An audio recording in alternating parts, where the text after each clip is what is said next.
Since time immemorial, laughter has been a universal language.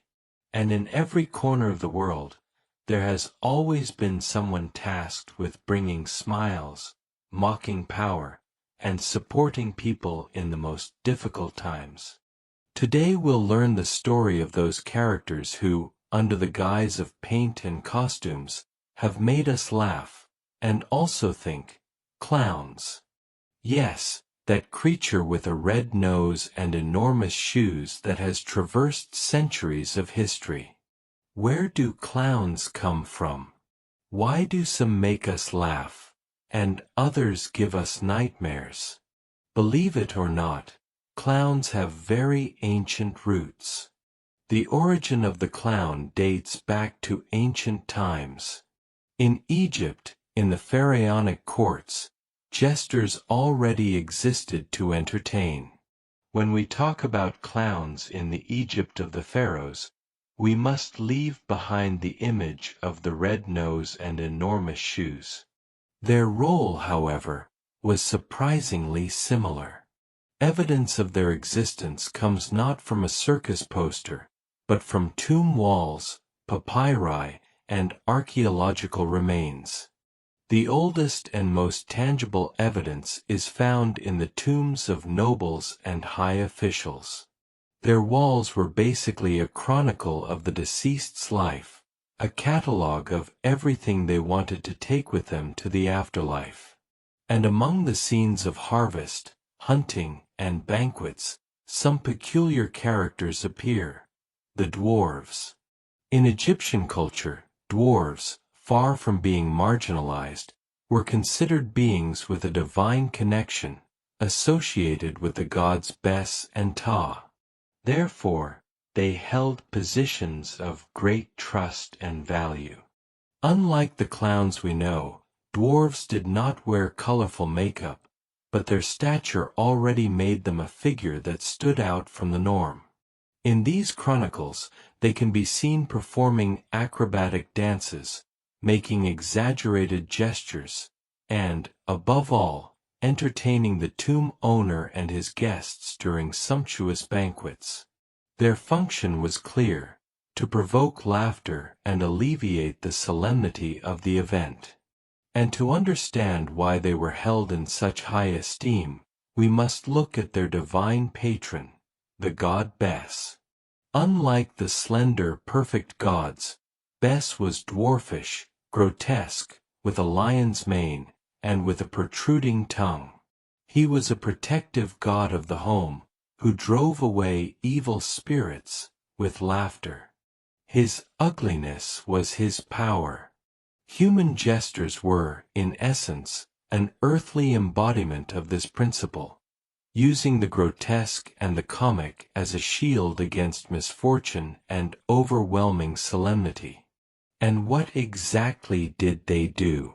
Sources suggest that their humor was not complex verbal jokes, but physical and satirical. They imitated serious people to ridicule them, performed pantomimes, clumsy acrobatics, and probably simple and effective body humor. They were the escape valve in an extremely hierarchical and ritualized society.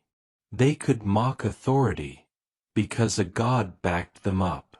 So, even if you didn't find a pharaoh wearing a colorful wig, there were sacred dwarfs who acted as tightrope walkers and dancers, whose job was to defy solemnity with laughter.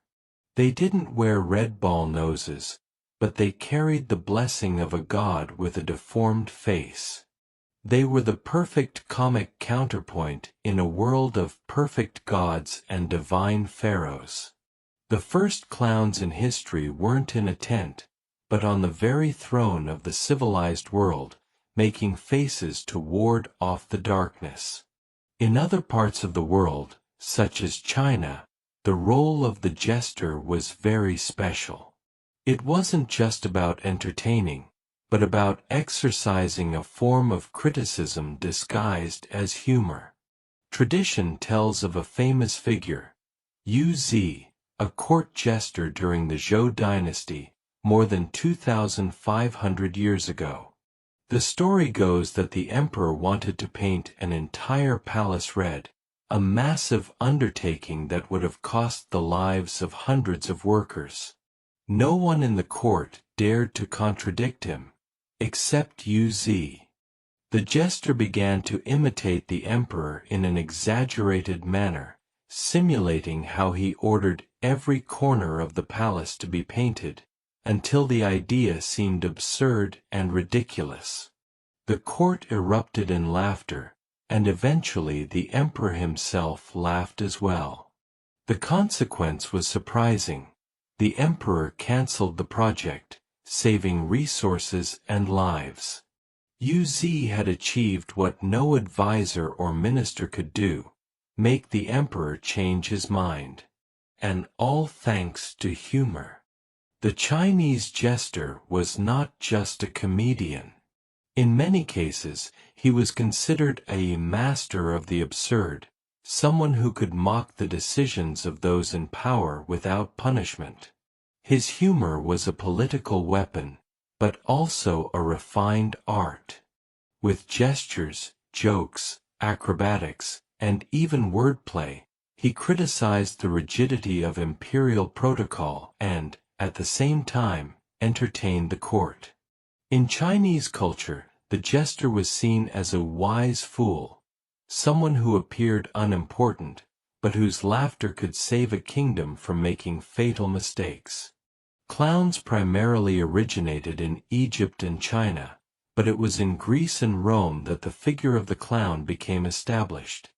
Grotesque actors with exaggerated masks, who represented the clumsy peasant or the roguish servant. In ancient Greece, theater was more than just entertainment.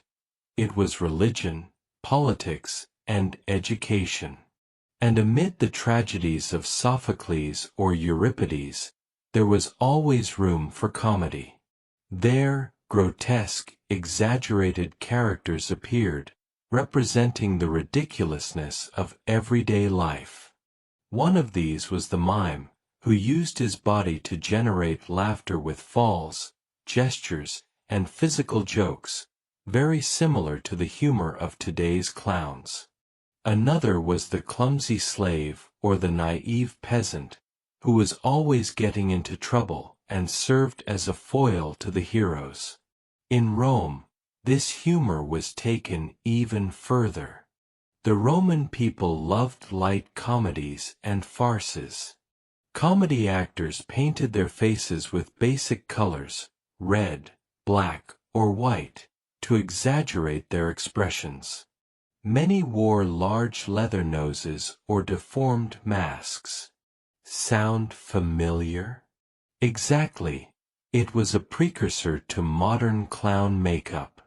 A very popular character was the fatus, a clumsy and gluttonous jester who made the audience laugh with jokes about food, drunkenness, and love affairs. There were also Roman mimes, who combined acrobatics, satire, and obscene gestures to mock politicians and urban life. What's interesting is that in both Greece and Rome, these characters served a social function. They were the voice of the common versus the heroic, the royal versus the solemn.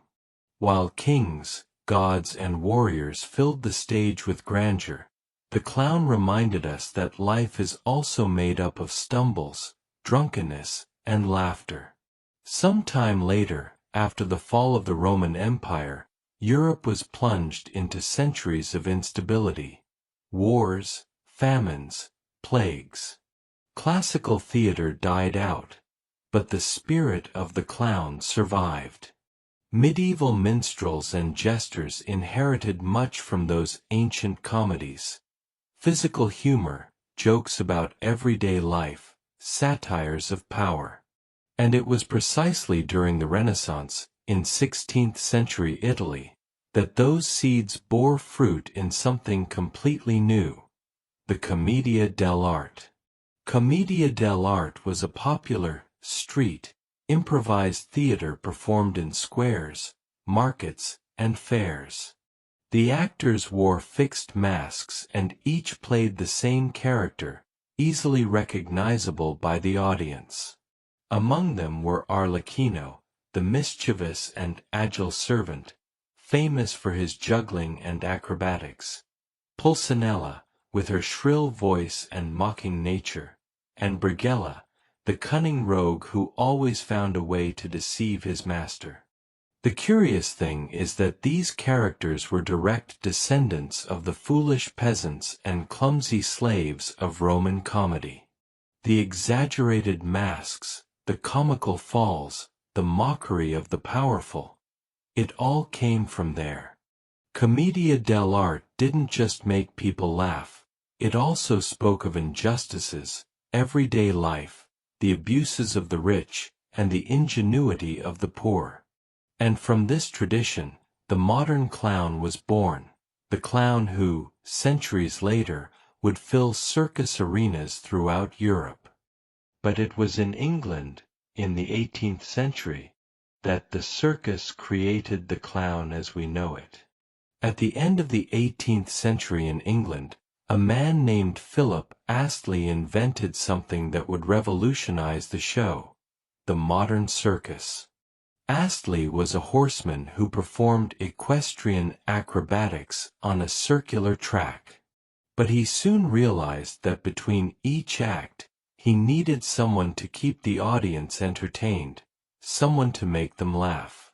And so a key figure emerged: Joseph Grimaldi, considered the first modern clown. With his whitewashed face, exaggerated makeup, and flashy costumes, Grimaldi turned the clown into the true star of the show. He didn't just tell jokes. He invented a style. Clumsy falls, audience games, physical tricks, everything we associate with circus clowns today was born with him. In fact, in England, clowns are still called Joey, in honor of Joseph Grimaldi. With the expansion of circuses in the 19th century, clowns crossed the Atlantic Ocean and arrived in America. There they became a cultural phenomenon. In the United States, the circus became a massive spectacle. Entire families traveled miles to see the giant tents of the Ringling Brothers and Barnum and Bailey Circus. And amidst the trapeze artists, animal trainers, and elephants, clowns became the public's most beloved characters. The 20th century brought a new revolution: television. And with it, the clown left the big top and entered homes. One of the first and most famous was Bozo the Clown, created in 1946. Bozo not only appeared on TV, but also had records, comics, dolls, and even local franchises in different states. For millions of American children, Bozo was the first great image of the modern clown. And in Latin America, the story was no different. In Mexico, Zeppelin became an icon in the 1970s and 1980s, blending humor, music, and tenderness in television programs that shaped generations.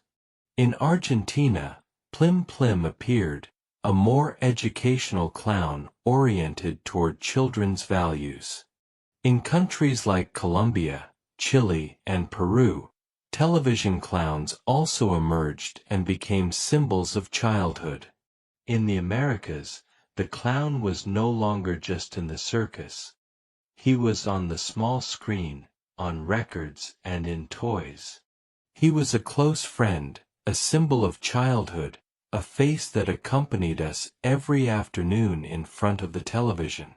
However, that endearing image would soon be contrasted with another side of the clown, one that inspires fear.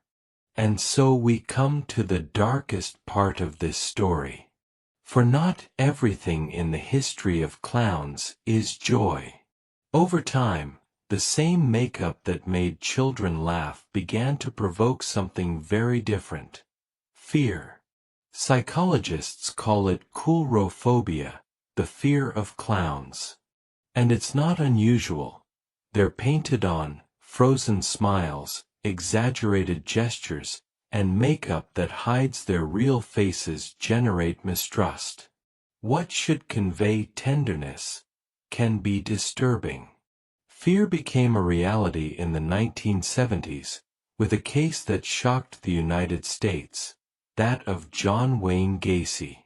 By day, he was a seemingly ordinary man who dressed up as a clown to liven up children's parties. By night, he committed atrocious crimes that would later make him one of the most infamous serial killers in history. The press dubbed him the Killer Clown.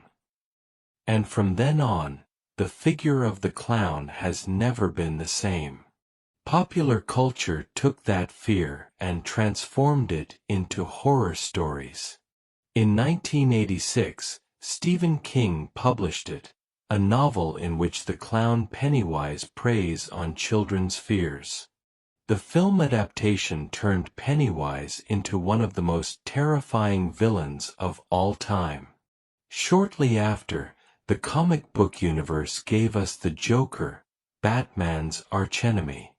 A sinister, chaotic clown, a symbol of madness and anarchy.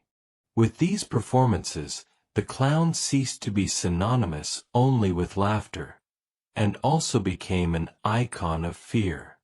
Perhaps this duality explains why clowns fascinate us so much.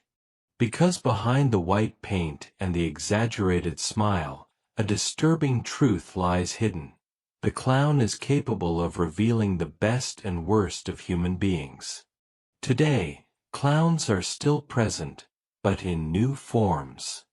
In hospitals around the world, there are so-called hospital clowns or laughter doctors, who help sick children cope with treatments with a smile. Wearing colorful gowns, red noses, and big hearts, they visit sick children to relieve pain and fear with a smile. Medicine has shown that laughter helps reduce anxiety and strengthens spirits. These clowns don't just entertain, they also heal. There are also theater clowns, who explore the absurd and the poetic. On contemporary theater stages, clowns have found another path. Far from being a childish caricature, they explore deep human emotions, fragility, clumsiness, innocence.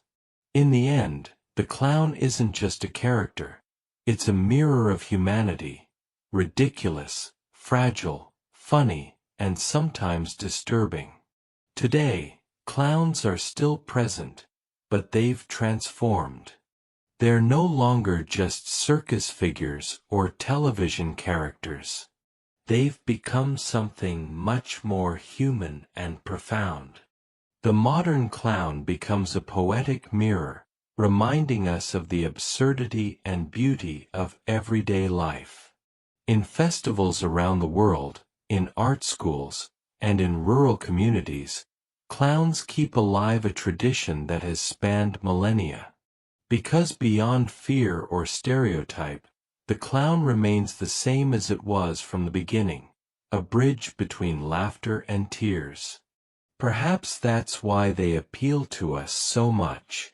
The clown reminds us that we all carry within us a little bit of clumsiness, naivete, joy, and pain, and that, in the end, laughter, even in the worst of times, is a way to move forward. If you think of clowns today, your first image probably isn't of a circus full of laughter and families, but of a terrifying clown in a movie or on Halloween. And that's no coincidence. In the past, clowns were common figures in everyday life. Circuses filled town squares, television programs featured them in the afternoons, and every town had a show that attracted everyone. They were mass and accessible entertainment. But times have changed. Traditional circuses have been disappearing in the face of new forms of entertainment. Cable television, the internet, video games, and streaming platforms. Going to the circus is no longer the first choice for many families. And television, which once featured clowns on family programs, now prioritizes other types of content, leaving clowns out of mainstream popular culture. Today, for many people, clowns are no longer attractive as children's entertainment. Rather, they are associated with fear or retroness. That figure that once sparked joy is now perceived as strange or even disturbing. Laughter has been displaced, and the traditional clown has been relegated to very specific spaces: hospitals, theater festivals, or childhood memories. Even so, there are still places where clowns retain their essence. In hospitals, in clown workshops, at cultural festivals, reminding us that, although increasingly less common, clowns can still make us laugh and move us, if only someone lets them shine again. And so, from medieval courts to modern stages, the clown has accompanied our history. A symbol of laughter, of criticism, and also of fear. Because behind that red nose hides much more than a joke. And so we come to the end of our performance. We've traveled through thousands of years, from the jesters of Egypt and China to the clowns of Greece and Rome, from the theaters of Italy and the Commedia dell'arte to modern circuses, television, and today's hospitals. The clown is much more than a costume. It's history, culture, criticism, and emotion. It's joy, tenderness, wit, and sometimes a little fear.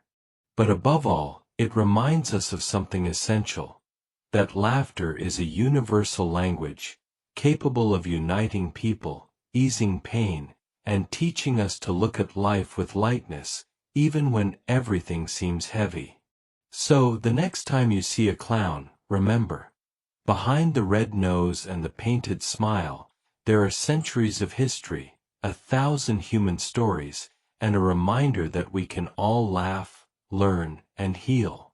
Thank you for joining us on this journey through the history of clowns. If you enjoyed this episode, please share it and subscribe to continue exploring fascinating stories from the past and present. See you at the next show.